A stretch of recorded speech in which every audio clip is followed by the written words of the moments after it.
तो 239 के लिए एमक्यूएम का ज़ाहिर वोट बैंक मौजूद है और वहाँ अल्ताफ हुसैन साहब का बड़ा ही पक्का और मजबूत वोट बैंक मौजूद है। नहीं, इमरान खान ने भी इनको ओरिजिनल का है, असद उमर ने भी इसे ओरिजिनल का है। वो ये कह रहे हैं कि मुख्तलिफ क्लिप्स को आपस में मिलाया गया, आवाज़ और जो ऑडियो लीक हुई है तो अल्लामा साहब कहेंगे इमरान खान साहब को या मुशरिक कहेंगे? जो ISI है ये मेरी फ़ोन की रिकॉर्डिंग करती है, वो बहुत अच्छा काम करती है। और अब वो जलसे में खड़ा होकर कहता है कि ये जो रिकॉर्डिंग्स हुई है इसकी ज़िम्मेदारी हमारे हसास इदारों पर होती है। तो उसी तरीके से इस तरह की धमकियाँ देंगे जो है तो इतना बड़ा पंडोरा बॉक्स तो बड़ा ही होगा। मोहम्मद हुसैन साहब अगर देख रहे हो तो बता दीजिएगा, इतना बड़ा। और धमकी नहीं दें, वो आप ये कह रहे हैं हम इसको मार देंगे, इसको कर देंगे, हम उसको उठा लेंगे।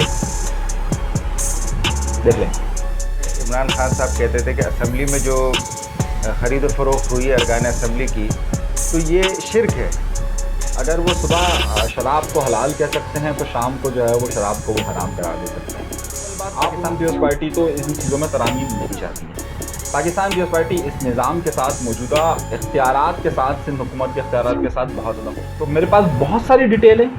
ये जितने पेट्रोल जाता है ना 400 लीटर किस जगह से जाता है ये भी बताएं मुझे।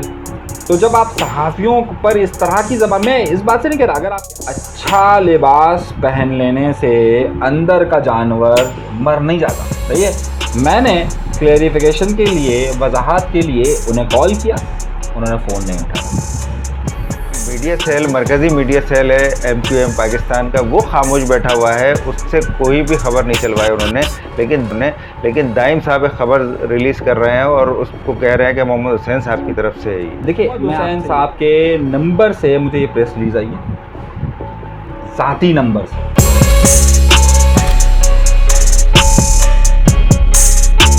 बिस्मिल्लाहिर्रहमानिर्रहीम। मैं हूं इमरान अली शाह और आप देख रहे हैं सियासी टाकरा फ़ख्र पाकिस्तान न्यूज़ TV FPN पर। हमारे साथ हस्ब रिवायत मौजूद हैं अनीस मंसूरी साहब, और आज हम इनसे सवाल करेंगे। सबसे अहम सवाल कि अनीस साहब ये बताइएगा कि आज जो सामने आई है ऑडियो, उस ऑडियो से कबल जो है इमरान खान साहब कहते थे कि असम्बली में जो ख़रीद फ़रोख्त हुई है अरकान असम्बली की, तो ये शिरक है, ये एक तरह से शिरक किया गया है। अब जो ऑडियो लीक हुई है तो अल्लामा साहब कहेंगे इमरान खान साहब को या मुशरिक कहेंगे? देखिए, बहुत शुक्रिया इमरान आपका। सबसे बड़ा मसला इमरान खान साहब का ये है कि वो सुबह क्या कहे, शाम क्या कहे और रात क्या कहे, कोई भरोसा नहीं। अगर वो सुबह शराब को हलाल कह सकते हैं तो शाम को जो है वो शराब को वो हराम करार दे सकते हैं। आप उनकी तारीख़ उठा के देखिए, सन 1996 से जब से उन्होंने सियासत का आगाज़ किया है, आप मुझे कोई 3 साल ऐसे बता दीजिए कि जब उन्होंने जो एक बात कही और 3 साल के बाद वो अपनी बात पर कायम हो। वो शख्स जो मुशर्रफ के रेफरेंडम की हिमायत करता है, बाद में मुशर्रफ के ख़िलाफ़ खड़ा हो जाता है। वो शख्स ये कहता है कि जनाब ये जो ISI है ये मेरी फ़ोन की रिकॉर्डिंग करती है, वो बहुत अच्छा काम करती है। और अब वो जलसे में खड़ा होकर कहता है कि ये जो रिकॉर्डिंग्स हुई है इसकी ज़िम्मेदारी हमारे हसास इदारों पर होती है। तो उसी तरीके से वो शख्स अगर ये कहता है कि जनाब जो लोग मेरे साथ जो ख़रीदो फ़रोख्त कर रहे हैं वो एक तरह का शिरक कर रहे हैं, तो सही है भाई, वो शिरक कर रहे हैं। लेकिन इनका मसला है कि इनका फतवा फिर अगले दिन बदल जाता है। अब क्योंकि वो ख़ुद इसमें इन्वॉल्व हो गए तो अब वो मुशरिक नहीं है, तो उनका कोई दीन ईमान नहीं है। वो सुबह क्या कहे, शाम क्या कहे, रात क्या कहे, उनका अगर बस चले तो हर घंटे के बाद उनका बयान बदल जाए, तो इसमें कोई नई बात नहीं है। अगर वो कोई, और हाँ अलबत्ता जो नई बात है वो नई बात ही है, आपके व्यूवर्स को एक ख़बर दे देते हैं हम। हैकरों की आपस में लड़ाई हो गई है। 2 हैकर मार्केट में आए थे और एक हैकर ने कल कुछ पेशन गोइयाँ की थी, आज दूसरे हैकर ने ऑडियो लीक की है। तो जो जिसने ऑडियो लीक की है उस हैकर ने कहा है कि जो दूसरा वाला बंदा था जिसने कल बातें बताई थी वो जाली है, और जो जिसने कल बातें बताई थी वो कह रहा है कि आज जिसने ऑडियो लीक की है वो जाली है। तो जिस तरह अच्छे तालिबान और बुरे तालिबान पैदा किए गए थे, इसी तरीके से अच्छे हैकर और बुरे हैकर हो गए। तो एक ऑडियो इमरान खान की नज़र में हलाल होगी और जो वहाँ से अपनी आएगी वो हराम होगी। यानी कि ये सिलसिला चलता रहेगा कि हलाल हराम या जायज़ नाजायज़। वो देखा ना, हैकरों में भी हो गए ना, एक हैकर हलाल हो गया, दूसरा हैकर हराम हो गया। अच्छा, आप मुझे ये बताइएगा कि इसकी कोई हकीकत है भी जो हैकर्स लेकर आ रहे हैं ऑडियो या वीडियो, तो इन पे किस तरह से एतकाद किया जा सकता है, क्योंकि फॉलोवर्स जो हैं इमरान खान साहब के वो ये कहते हैं कि जनाब ये जाली हैं, तो जाहिर सी बात है वो उनकी मोहब्बत का इजहार है फॉलोवर्स का। नहीं, फॉलोवर्स नहीं, इमरान खान ने भी इनको ओरिजिनल का है, असद उमर ने भी इसे ओरिजिनल का है। वो ये कह रहे हैं कि मुख्तलिफ क्लिप्स को आपस में मिलाए गए, आवाज़ ओरिजिनल है। इमरान खान ने इन तमाम बातों को तस्लीम किया है कि ये उनकी आवाज़ है, असद उमर ने भी तस्लीम किया है कि ये आवाज़ है। अब वो एक ये बात कह रहे हैं कि डीप फैक्ट टेक्नोलॉजी है, उसके ज़रिए जो है वो आप वीडियो और ऑडियो को इस तरीके से बना देते हैं कि जनाब उससे फ़र्क पता नहीं चलता है, लेकिन ये झूठ बोल रहे हैं, ये ऑडियो उन्हीं की है और इन्होंने तस्लीम किया हुआ है। इसलिए ये बात तो कहीं, हाँ ये बात कह रहे हैं लोग कि हम काट पीट कर चेपियाँ लगा कर बकौल असद उमर के मिलाया गया है, लेकिन असल में ऑडियो इन्हीं की है। लेकिन चेपियाँ जो महसूस हो रही हैं, अगर आप गौर करें तो वो चीज़ें कट की गई हैं जो दूसरी तरफ से आवाज़ आ रही है, जो दूसरी आवाज़ है या जिससे गुफ्तगू कर रहे हैं इमरान खान साहब, वो कट कीवन महसूस हो रहा है। ऐसा तो महसूस नहीं हो रहा कि कट करके मिलाया गया है। नहीं, वो असल में 3 ऑडियोज़ हैं, सही है, और तीनों शीरी मज़ारी और असद उमर के साथ। जो एक ऑडियो आई है वो शीरी मज़ारी और असद उमर के साथ ही है, वही ऑडियो है, लेकिन उसके 3 पार्ट्स हैं। जो दूसरी ऑडियो है जिसका ये कह रहे हैं कि 3 ऑडियोज़ को आपस में मिलाया गया, उसमें वो ये इशू हो रहा है कि आवाज़ कहीं उठ बैठ रही है, लेकिन आवाज़ एक ही है। बाकी अब इल्ज़ाम इमरान खान है, कुछ भी कहें वो उनका मर्ज़ी चल जाती है। वो कहते हैं कि ठीक है तो कहते हैं ठीक है, नहीं है तो नहीं है। अच्छा, मुझे ये भी बताइएगा कि कराची के हवाले से सूरत हाल जो चल रही है, कहा जा रहा है कि MQM पाकिस्तान जो है वो बल्दियाती इंतखाबात कराना नहीं चाहती, पीपल्स पार्टी भी कराना नहीं चाहती। उनको महसूस ये हो रहा है कि हम बेहतर नताइज अक्स नहीं कर सकेंगे, अगर लेट होता है कुछ, हम बेहतर कारकर्दगी का मुजाहरा करते तो शायद हमें सीटें मिल जाएँ। तो अगर इंतखाबात हो जाते हैं बर वक्त तो क्या पोजीशन होगी MQM की, और उसमें कितना असरअंदाज होगी MQM लंदन? देखिए, आपके 4 सवालात हैं, सही है, वो चारों सवालात बहुत अहम हैं। सबसे पहला सवाल आपका यह है कि MQM पाकिस्तान नहीं चाहती इलेक्शन लड़वाना। फिर आपने दूसरा सवाल पूछा कि पाकिस्तान पीपल्स पार्टी इलेक्शन नहीं करवाना चाहती। फिर आपने ये कहा कि मुत्तहिदा कौमी मूवमेंट बहादुराबाद की क्या पोजीशन होगी। और फिर चौथा सवाल आपका था कि लंदन इसमें क्या करेगा। ये 4 सवाल आते हैं। चलिए पहले से शुरू करते हैं। पाकिस्तान पीपल्स पार्टी ड्रामेबाजी कर रही है, और पाकिस्तान पीपल्स पार्टी, अगर आप 6 अक्टूबर की बिलावल भुट्टो जरदारी की 1 घंटा 16 मिनट की प्रेस कॉन्फ्रेंस देखें तो उस 1 घंटे 16 मिनट की प्रेस कॉन्फ्रेंस के दौरान उन्होंने ये कहा कि एक तो वो रोते रहे सैलाब मुतासरीन के हवाले से। फिर उन्होंने ये बात कही कि जनाबे वाला, अगर किसी ने उनसे पूछा कि आप इलेक्शन की हिमायत नहीं कर रहे, उन्होंने कहा देखिए इलेक्शन कमीशन हम पे थोप रहा है, हम कह देते हैं, लेकिन मैं एक भी सरकारी अफसर वहाँ से नहीं दूंगा, सैलाब मुतासरीन के इलाके से नाज़िमाबाद के पोलिंग स्टेशन में नहीं दूंगा। सही है, वो इलेक्शन करवाना ही नहीं चाहते हैं। अब उनकी बात के 2 पहलुओं को ले लेते हैं। अव्वल बात, PDM है जो हमारे पास इदारा है, प्रोविंशियल डिज़ास्टर मैनेजमेंट अथॉरिटी, उसने जो डेटा जारी किया उसके मुताबिक, उन्होंने जो डेटा अक्टूबर के शुरू में 30 सितंबर को जारी किया, उसके मुताबिक उनका कहना यह है कि पूरे सिंध के अंदर 70 लाख के करीब लोग बेघर हैं, जबकि ये डेटा झूठ पर मबनी है। जो डेटा पाकिस्तान पीपल्स पार्टी इस वक्त सैलाब मुतासरीन का शेयर कर रही है वो सरासर झूठ और धोखा है। इस वक्त अगर आप जाकर देख लीजिए तो कुल 3 डिस्ट्रिक्ट की, 4 तहसीलों की 5 यूनियन काउंसिल हैं ऐसी है कि जहां पर पानी मौजूद है। इसके अलावा पूरे सिंध के, यानी कि जो आप 23 डिस्ट्रिक्ट कहते हैं, जिसको आप तमाम डिवीज़न देख लीजिए, उसमें कहीं पर भी पानी मौजूद नहीं है। ये बात आप जाकर डेटा चेक कर लीजिए, आप किसी को भी चेक कर लीजिए। अगर आपको मेरी बात पे यकीन नहीं आता तो आप BBC का 7 अक्टूबर का आर्टिकल उठा के देख लीजिए, जिसमें उन्होंने कहा है कि बरसात के बावजूद इस वक्त सिंध के अंदर 16% पानी के ज़खायर में कमी है, 16%। और उनका कहना यह है कि जो डाउन स्ट्रीम में बदीन, ठट्ठा और इन सब जगहों पर पानी मौजूद ही नहीं है। यहाँ तक कि कराची को पानी सप्लाई करने वाले आबी ज़खायर भी उस हद तक फुल नहीं हो सके और 14% खाली हैं।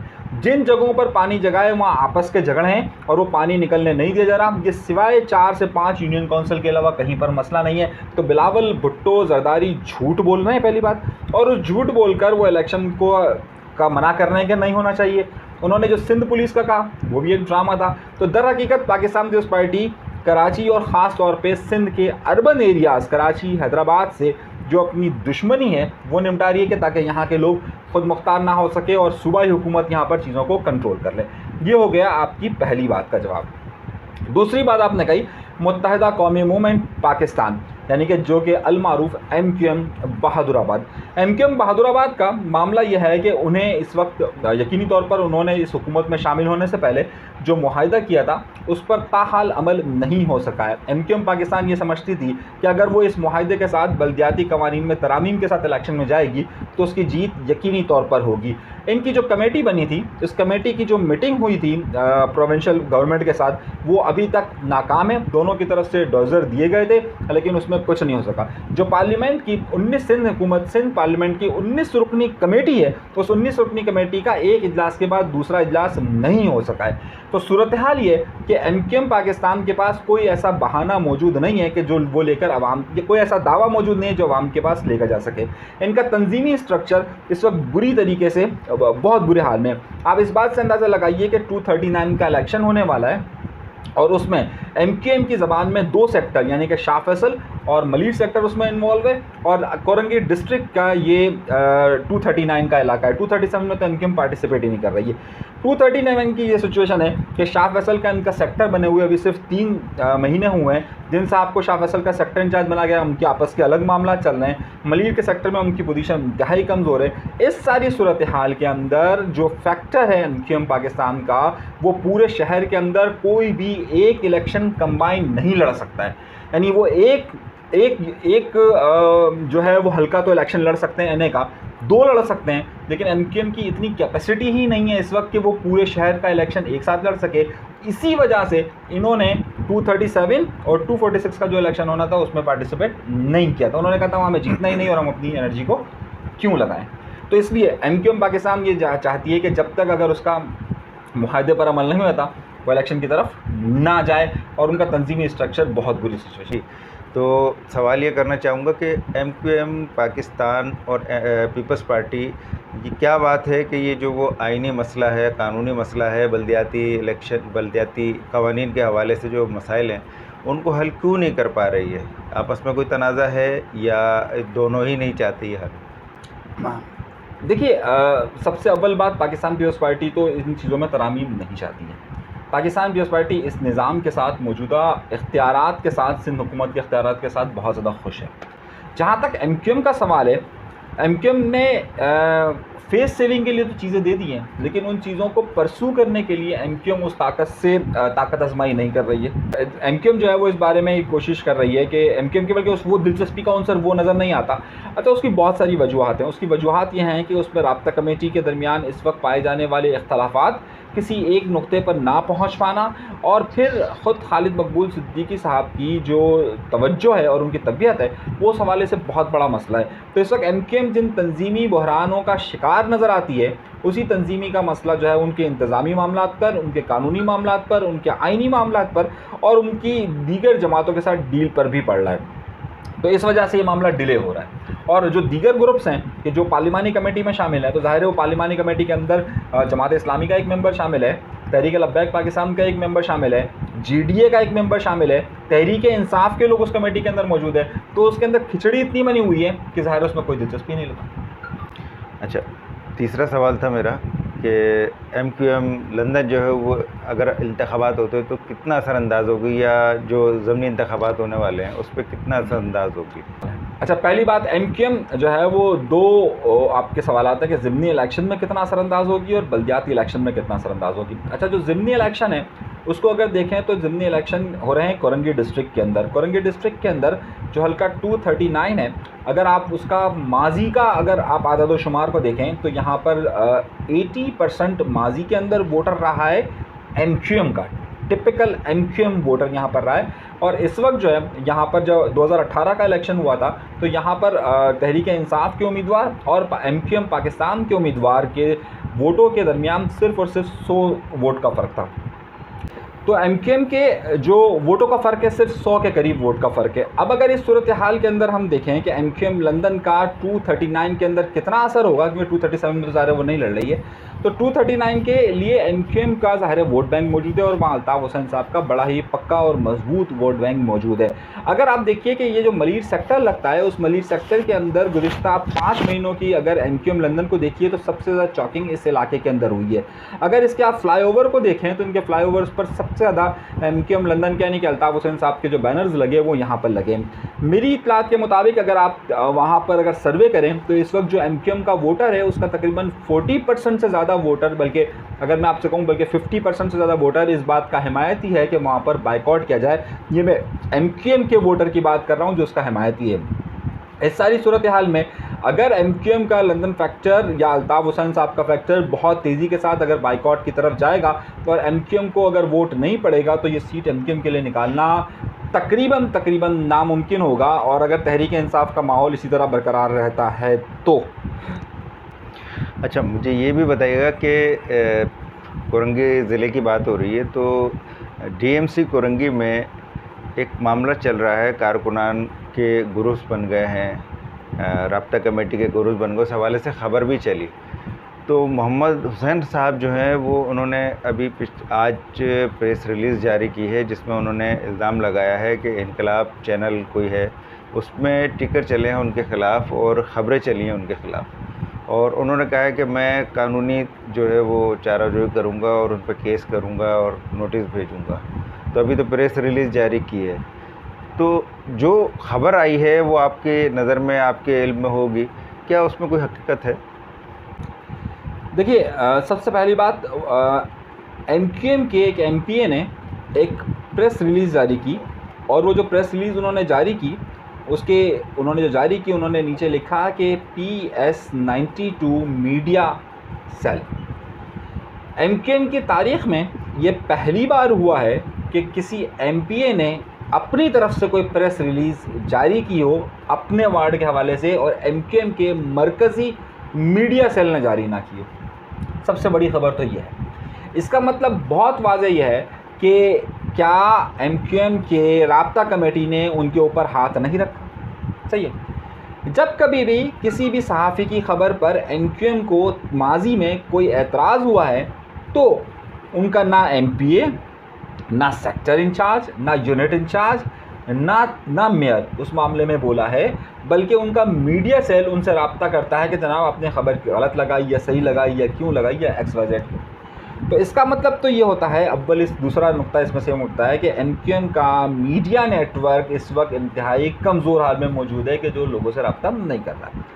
फिर आ जाइए उस ख़बर पर। अब उस ख़बर में जो ऑब्जेक्शन किया गया उसका पहला एतराज़ ये था कि जनाब एक सहाफ़ी हैं जिनका नाम फुरकान फारूकी है, उन्होंने जो है वो कोई ख़बर की और वो ख़बर बेबुनियाद है और उन्होंने कहा कि मेरे मीडिया कोऑर्डिनेटर दाइम पर उन्होंने एतराज़ात किए हैं। मैं पहली बार एमक्यूएम की सियासत में ये देख रहा हूँ कि एक एमपीए लेवल का आदमी, राब्ता कमेटी का रुकन, सीनियर तरीन आदमी अपने कोऑर्डिनेटर पर लगाए जाने वाले इल्ज़ामात का दिफा करने के लिए प्रेस रिलीज़ जारी कर रहा है। मतलब एमक्यूएम की या बल्कि किसी भी तंजीम की तारीख़ में कि उनके उनके कोऑर्डिनेटर की लिए एक एमपीए प्रेस रिलीज़ जारी करता है कि इन पर इल्ज़ाम लगाया गया है तो मैं इसके हवाले से इन पर कानूनी कार्रवाई करूँगा। सही है। अब आइए, लेकिन यार उन्हें कानूनी हक तो है ना, इतने सीनियर एमक्यूएम के मोहम्मद हुसैन साहब बहुत सीनियर वर्कर भी रहे हैं और रहनुमा भी हैं, काफ़ी अरसे से वज़ीर बल्दियात भी रहे हैं, तो उन पे इल्ज़ामात लगेंगे उनके जो कोऑर्डिनेटर हैं, तो जाहिर सी बात है वो जवाब तो देंगे ना, इतना हक नहीं है कि उन्हें। हैदराबाद के एमक्यूएम के पहले नाजिम थे आफ्ताब शेख साहब, याद है आपको? जी जी जी। जब आफ्ताब शेख पर एक ज़माने में जब एमक्यूएम हुकूमत में शामिल हुई परवेज़ मुशर्रफ दौर में और कुछ मामलात हुए और आफ्ताब शेख ने अपनी मर्ज़ी से कोई बयान देने की कोशिश की गई थी तो उसी वक्त एमक्यूएम की तरफ से उन्हें मना कर दिया गया था। तो सर उस वक्त तो अल्ताफ़ हुसैन साहब थे ना। एमक्यूएम का एक नज़्म ज़ब्त है ना, एमक्यूएम तो अपने आप को अभी भी बकौल खालिद मकबूल सिद्दीकी के एक तहरीक है और ये हम एक नज़्म ज़ब्त के पाबंद हैं, तो मैं तो उसी नज़्म ज़ब्त की मिसाल दूंगा, मैं क्यों किसी की मिसाल दूँ? सही सही ना। अब दर हकीकत अब आइए अब उस खबर की नौयत पर, खबर पर। अब अगर फुरकान फारूकी साहब ने कोई ख़बर चला दी है, सही है, उस खबर का ज़ाहिर है अगर आप गलत चलाइए या सही चलाइए, अगर आपको उस पर कोई एतराज़ है तो आप उस पर एक कानूनी चाराजोई का हक रखते हैं। लेकिन मेरे भाई मोहम्मद हुसैन साहब, किसी को धमकी देने का आप हक नहीं रखते। अगर मैं आपको बुरा ना लगे तो आपके जो एक कोऑर्डिनेटर साहब हैं, इन्होंने एक साहब को एक मैसेज किया है, और उस मैसेज की मैं आपको ज़्यादा नहीं सिर्फ इब्तदाई लाइन बताता हूँ। तो मोहम्मद हुसैन साहब, फ़ारूक साहब, सॉरी दाइम साहब, कोई भी हैं, सही है, वो ज़रा इस बात को ख़ुद पहचान जाएंगे। मैं भी आपको दिखाता हूँ जो इन्होंने मैसेजेस किए ना, उसके सिर्फ मैं एक लाइन आपको बताऊँगा तो आपको अंदाज़ा हो जाएगा कि इन्होंने क्या ज़बान और क्या चीज़ इस्तेमाल की है। आपको बहुत बाखूबी अंदाज़ा हो जाएगा कि किस तरह की ये कानूनी चाराजोई की बात कर रहे हैं या किस तरह की कानूनी धमकी की बात कर रहे हैं। अच्छा, बड़े ख़ूबसूरत लफ्ज़ इन्होंने कहा है कि फुरकान फारूकी की डैश डैश डैश डैश, सही है, इसकी नस्लें याद रखेंगी, और साथ साथ फुरकान फारूकी से न्यूज़ चलवाने वालों की भी। अब जो गालियाँ दी हैं सारी मेरे पास है, मतलब वो दोहराई नहीं जा सकती। जिनको पैगाम देना है तो आप जिस सहाफ़ी के बेस पर धमकी दे रहे हैं मेरे भाई, तो जिस तरीके से आप धमकियाँ दे रहे हैं, तो आप क्या समझते हैं सहाफ़ियों के पास कान, नाक, आँख, कान खुले हुए नहीं हैं? हमें नहीं पता कि कौन क्या कर रहा है और कैसे कर रहा है और किस तरीके से कर रहा है। ये बताइए कि इतना सीनियर सियासतदान जो है, वज़ीर बल्दियात भी रहे हैं, तो उन्होंने इतनी छूट दे रखी है अपने कोऑर्डिनेटर को, या तो वो ख़ुद से खबर चला रहे हैं, और अगर वो ख़ुद सरपरस्ती में मोहम्मद हुसैन साहब की चल रही है तो बड़ी अजंबे की बात है कि इतनी बड़ी जमात है, पूरे पाकिस्तान में उनका नाम है, पूरे पाकिस्तान में उनके फॉलोवर्स हैं, कराची और हैदराबाद में तो लाजमी है फॉलोवर्स, उसके बावजूद जो है वो उनका मीडिया सेल, मरकज़ी मीडिया सेल है MQM पाकिस्तान का, वो खामोश बैठा हुआ है, उससे कोई भी खबर नहीं चलवाई उन्होंने। लेकिन दाइम साहब एक खबर रिलीज़ कर रहे हैं और उसको कह रहे हैं कि मोहम्मद हुसैन साहब की तरफ से है ये। देखिए, मैं आपसे यही कह रहा हूँ, MQM पाकिस्तान को अपने स्ट्रक्चर नहीं, मैं सिर्फ ये पूछना चाह रहा हूँ कि इसके पीछे मोहम्मद हुसैन साहब हैं या नहीं है? बिल्कुल 100% है। मोहम्मद हुसैन साहब के नंबर से मुझे ये प्रेस रिलीज़ आई है, ज़ाती नंबर से, सही है। मैंने क्लेरिफिकेशन के लिए, वजाहत के लिए उन्हें कॉल किया, उन्होंने फ़ोन नहीं उठाया। दूसरी बात ये कि अच्छा लिबास पहन लेने से अंदर का जानवर मर नहीं जाता। सही है, सही। और भी कह सकता हूँ मैं, तो मेरे पास बहुत सारी डिटेल है। ये जितने पेट्रोल जाता है ना, 400 लीटर किस जगह से जाता है ये भी बताएं मुझे। तो जब आप सहाफ़ियों पर इस तरह की ज़बान, मैं इस बात से नहीं कह रहा, अगर आपको ख़बर पर एतराज़ है आप उनके ख़िलाफ़ कानूनी चाराजोई करें, हम हक़ में रहेंगे, हम साथ देंगे आपका। लेकिन अगर आप इस तरह की धमकियाँ देंगे जो है, तो इतना बड़ा पंडोरा बॉक्स है हमारे पास, इतना बड़ा, इतना बड़ा ही होगा। मोहम्मद हुसैन साहब अगर देख रहे हो तो बता दीजिएगा, इतना बड़ा। और धमकी नहीं दें, वो आप ये कह रहे हैं हम इसको मार देंगे, हम उसको उठा लेंगे, हम इसको कर देंगे, हम उसको उठा लेंगे, देख लें। जी नाज़रीन, जैसा कि आप देख रहे थे, हमारे प्रोग्राम का सिलसिला अब वक्त ख़त्म होता है, और अब हमें इजाज़त दीजिए और देखते रहिए फ़ख्रे पाकिस्तान न्यूज़ TV FPN, और सब्सक्राइब कीजिए ताकि आपको बर वक्त हमारी वीडियोज़ मिलती रहें। अल्लाह हाफ़िज़।